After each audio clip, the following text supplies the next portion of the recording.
এক হাঁড়ি ভাত একটু নষ্ট হতে ধরছে, তো এটা আজকে সুন্দর করে মাখাবো। কি দিয়ে মাখাবো দেখেন, এই যে পেঁয়াজ, রসুন আর শুকনা মরিচ, একদম খাঁটি সরিষার তেল দিয়ে সুন্দর করে ভাতটা মাখাবো। তো এই মাখা ভাত কে কে খান? আমার কিন্তু দারুণ পছন্দ এই মাখা ভাত। আর গ্রামের দিকে এটা বেশি পছন্দ করে, জানি না শহরের মানুষ কতটা পছন্দ করে।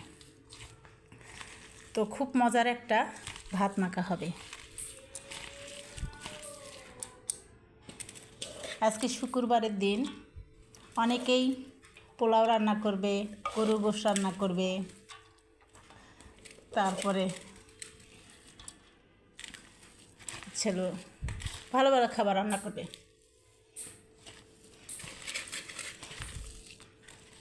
তো এই ভাতটা আজকে শুক্রবারের দিন সুন্দর করে মাখাচ্ছি। অনেকেরই পছন্দ এ ভাত মাখা।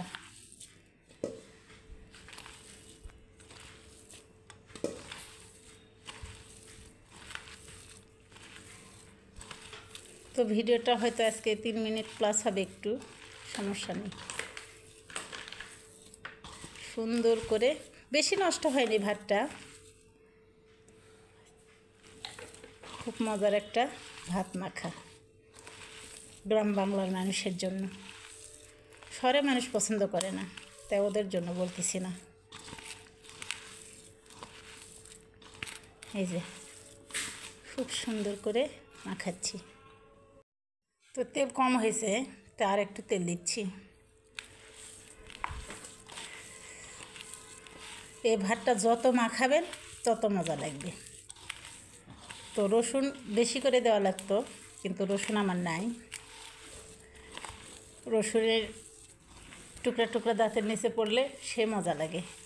তো রসুন একটু বেশি হলেই তাই জন্য ভালো হয়।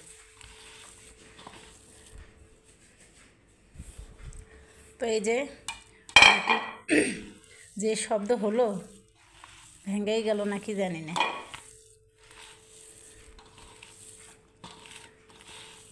এই হচ্ছে আমাদের আজকে শুক্রবারের খাবার। এই যে মাটির প্লেটে এখন আমি উঠাচ্ছি।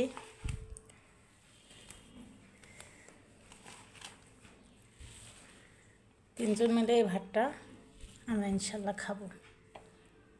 শুধু এই ভাত মাখাই, আর তেমন কিছু নেই। তো তাতেও কিন্তু মজা আছে। খুব সুন্দর একটা খাবার আমাদের জন্য। গরুর গোশত ফেল এই ভাত মাখা যারা পছন্দ করে তাদের জন্য। আসলে অনেক স্বাদ হয়েছে।